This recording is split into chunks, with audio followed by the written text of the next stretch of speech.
పూరా లోకల్ ఛానల్స్ని అడ్డం పెట్టుకొని లేనిపోని న్యూస్ ప్రభుత్వం కాంగ్రెస్ ప్రభుత్వం వెనకాలండి వేపిస్తుందని మరికొందరు అంటున్నారు. ఇప్పుడు నిజంగా కాంగ్రెస్ పార్టీ అట్లా ఛానల్స్ని అడ్డమే పెట్టుకోవాలి, ఛానల్స్ని పెంచి పోషించాలి అంటే 60 సంవత్సరాలు పాలించిన కాంగ్రెస్ పార్టీకి ఎన్ని ఛానళ్ళు ఉండాలి, ఎన్ని పేపర్లు ఉండాలి? మీరు ఈ రాష్ట్రాన్ని ఎన్నేళ్ళు పాలించిండ్రు? మీకు ఎన్ని ఛానళ్ళు ఉన్నాయి, కాంగ్రెస్ పార్టీకి ఎన్ని ఛానళ్ళు ఉన్నాయి? మీకు ఎన్ని పేపర్లు ఉన్నాయి, కాంగ్రెస్ పార్టీకి ఎన్ని పేపర్లు ఉన్నాయి? నమస్తే తెలంగాణ మీదే కదా పేపరు. ఇప్పటికి ఈ రోజు కూడా దాని ఆర్ఎన్ఆర్ కొడితే దాని ఓనర్ కల్వకుంట్ల చంద్రశేఖర్ రావు అనే వస్తుంది కదా, వేరే వాళ్ళ పేరు రాదు కదా.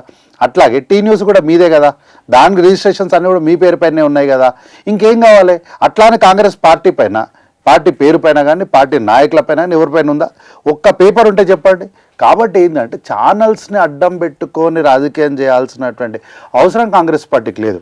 మీరు ఛానల్స్ పేపర్లు సరిపోవన్నట్టు ఈ మధ్య కొత్తగా ఒక ట్విట్టర్ హ్యాండిల్ని మెయింటైన్ చేస్తారు. స్క్రైబ్ ఒకటి, తెలుగు స్క్రైబ్ అనే స్క్రైబ్ని వీళ్ళు మెయింటైన్ చేస్తారు.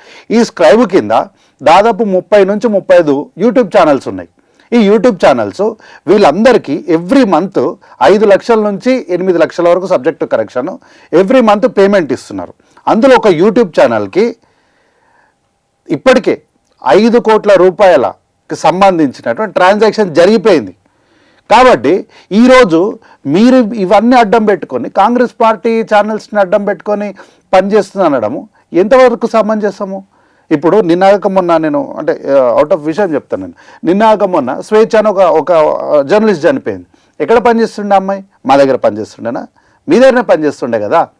ఆ అమ్మాయి చనిపోయిన వెంటనే ఒక వ్యక్తితో సంబంధాలు అని చెప్పి ఒక వార్త బస్ట్ అయింది. సరే, అది ఎంతవరకు నిజం అనేది దాని లోతుగా నేను వెళ్ళాను. కానీ ఆ అమ్మాయితో ఒక వ్యక్తితోనే కనెక్షన్స్ ఉండే, లేదంటే సంబంధాలు ఉండే అని చెప్పి. ఆ సంబంధం ఉన్న వ్యక్తి ఎవరు? పూర్ణచంద్ర. మీ పార్టీకి, మీ కుటుంబానికి సంబంధించిన వ్యక్తి ఒక పిఏనే కదా.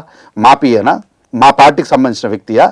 కాబట్టి ఏంటి అంటే జర్నలిస్టుల ప్రాణాలతో చెలగాటమాడుతూ జర్నలిజాన్ని మొత్తాన్ని కూడా తుంగలో దొక్కేసి దాన్ని పూర్తిగా సర్వనాశనం పట్టిస్తుందే మీరే కదా. కాబట్టి ఇప్పుడు ఏంటంటే మీకు ఒక విషయం చెప్తా. అసలు ఈ తెలంగాణ అస్తిత్వానికి ఏదో వీళ్ళు అన్నారు కదా పట్టించుకుంటలేరు ఇవన్నీ, దీనికి ఆత్మగౌరవానికి వచ్చినటువంటి సమస్య ఎక్కడ మొదలైందంటే, ఇప్పుడు ఈ అమ్మాయి స్వేచ్ఛ అనే అమ్మాయి చనిపోయింది కదా, సూసైడ్ చేసుకొని చనిపోయింది. చనిపోయినప్పుడు ఆమె తాలూకు బంధువులు, తల్లిదండ్రులు, మిగతా సంబంధికులు, మిత్రులు, శ్రేయోభిలాషులు అందరూ కలిసి ఈమె చావుకు కారణం పూర్ణచందర్ ఎవరు? సంతోష్ గారికి పిఏ, వాళ్ళ పార్టీ ప్రధానమైనటువంటి అగ్రనాయకత్వం సంబంధించిన కార్యకర్త. అయితే ఈ విషయం బయటికి వచ్చినప్పుడు దీనిపైన పూర్తి స్థాయిలో ప్రజలలో ఒక చర్చ అనేది మొదలైంది. ఎందుకంటే ఓన్లీ టీ న్యూస్ వాళ్ళే కాదు, చాలామంది కూడా స్వేచ్ఛ చనిపోయిందని చెప్పేసరికి ఒక దిగ్భ్రాంతిని వ్యక్తం చేసి వాళ్ళ స్టేటస్లు కానీ లేకపోతే సోషల్ మీడియాలో విస్తృతంగా దీనిపైన ప్రచారం దొరికింది. దొరికేటప్పటికి కల్వకుంట్ల తారక రామారావు కల్లో ఇక నిద్ర పట్టలే. ఆల్రెడీ ఫోన్ ట్యాపింగ్ కేసులా పూర్తిగా ఇరుక్కుపోయి రోజు రోజుకు క్షీణించిపోతున్నటువంటి తారక రామారావు గారికి స్వేచ్ఛ కేసు అనేది ఒక పెద్ద గుదిబండలాగా మారిపోయింది. ఇప్పుడు ఏం చేయాలి? ఇవి ఉన్న సమస్య పైన ఇంకో పెద్ద సమస్యను సృష్టించాలి. సింపుల్. ఉన్న సమస్య పక్కన ఇంకో పెద్ద సమస్యను సృష్టిస్తే ఏంటంటే అందరూ ఈ సమస్య గురించి మాట్లాడతారు, అసలు సమస్యను విడిచిపెడతారు. అదే జరిగింది ఇప్పుడు ఇక్కడ. ఛానల్స్ని అడ్డం మేం పెట్టుకోలే, వార్తలు ప్రసారం చేసినటువంటి ఒక ఛానల్కి సంబంధించి ఛానల్ పైన దాడి చేసే హక్కు, అధికారం మీకు ఎవడిచ్చిండి రాష్ట్రంలో? అంటే ఇప్పుడు దాడి ఎందుకు చేశారంటారు మీరు? కేవలం స్వేచ్ఛ యొక్క మరణము తాలూకు వివరాలు బయటికి రావద్దు, దీనిపైన ప్రజల్లో ఎక్కడ కూడా చర్చ జరగొద్దు, ఏ వార్తా ప్రసారాల్లో కానీ మాధ్యమాల్లో కానీ స్వేచ్ఛకు జరిగినటువంటి అన్యాయం కానీ ఆ ఆత్మహత్యకు దారి తీసినటువంటి తాలూకు వివరాలు ఏవి కూడా ప్రజలకు వెళ్ళకూడదు. అందుకోసం అని చెప్పి ఈ యొక్క దాడి చేశారు.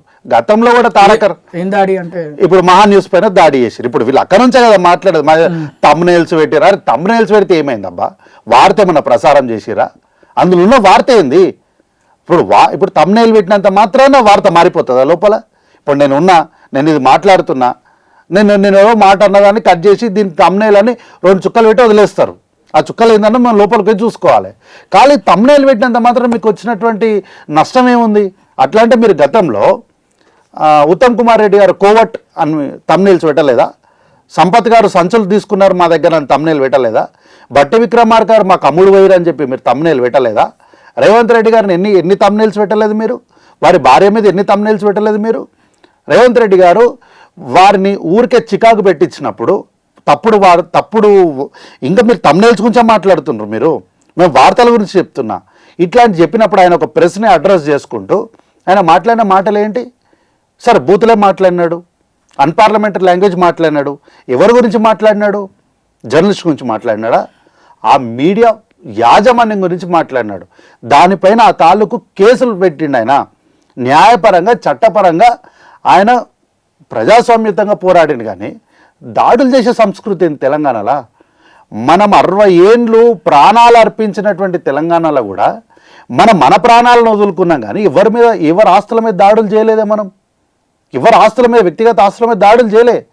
మన ఆస్తుల మీద, మన ప్రాణాల మీద మనం దాడులు చేసుకున్నాం. కానీ ఈ కొత్త సంస్కృతి ఏంది అంటే ఏంది? ఇప్పుడు స్వేచ్ఛకు సంబంధించినటువంటి ఆత్మహత్యకు సంబంధించిన విషయాలు పూర్తిగా బయటికి వస్తే ఏమవుతాయంటే, ఒక సైడ్ ఫోన్ ట్యాపింగ్, ఇంకో సైడ్ స్వేచ్ఛ ఆత్మహత్య. అంటే తారక రామారావు గారు అధికారంలో ఉన్నప్పుడు కొన్ని మాటలు నేను గుర్తు చేస్తాను మీకు ఈ సందర్భంగా. ఒక ప్రధానమైనటువంటి మీడియా ఛానల్తో మాట్లాడుకుంటూ అంటే ఇప్పుడు అమ్మాయి పేరు చెప్పాను, అంటే అందరికి తెలిసిందే కానీ మనం ఆ పేరు చెప్పడం బాగుండదు. ఫలానా XYZ అనే అమ్మాయి అసలు పరీక్షలకు అప్లై చేయలేదు, ఆమె సూసైడ్ చేసుకోవడానికి కారణము ప్రేమ వ్యవహారము అని ఈయన స్టేట్మెంట్ ఇచ్చిండు. ఈయన స్టేట్మెంట్ ఇవ్వడానికి ఈయనకు ఉన్నటువంటి అధికారాలు ఏంది ఎవరికి తెలియదు. మళ్ళీ ఈయన ఎడ్యుకేషన్ మినిస్టర్ కాదు, ఈయన హోమ్ మినిస్టర్ కాదు, ఈయన ఆ కేసుకు సంబంధించిన IO కూడా కాదు. అట్లాంటప్పుడు ఈయన వచ్చి ప్రేమకు సంబంధించిన వ్యవహారంలో ఆ అమ్మాయి ఆత్మహత్య చేసుకుందని చెప్పేసిండు. ఇదొక కేసు. రెండవ కేసు, ఒక వేదిక పైన మాట్లాడుకుంటూ నా దగ్గరకు ఒక ఆమె వచ్చింది, నాకు 4 పిల్లలు, నేను ఎట్లా బతకాలి అని అడిగింది, నా కోసం అన్నావా అని అన్నాడు. అంటే ఏంది ఇది? ఇట్లా అంటారా? మహిళల్ని పట్టుకొని మీరు రికార్డింగ్ డ్యాన్సులు వేసుకోండి అన్నాడు. కాబట్టి ఏంటంటే కల్వకుంట్ల తారక రామారావు గారికి మహిళలు అంటే బాగా, ఆయనకు మహిళలు అంటే ఒకటే అడ్రస్ ఆయనకు.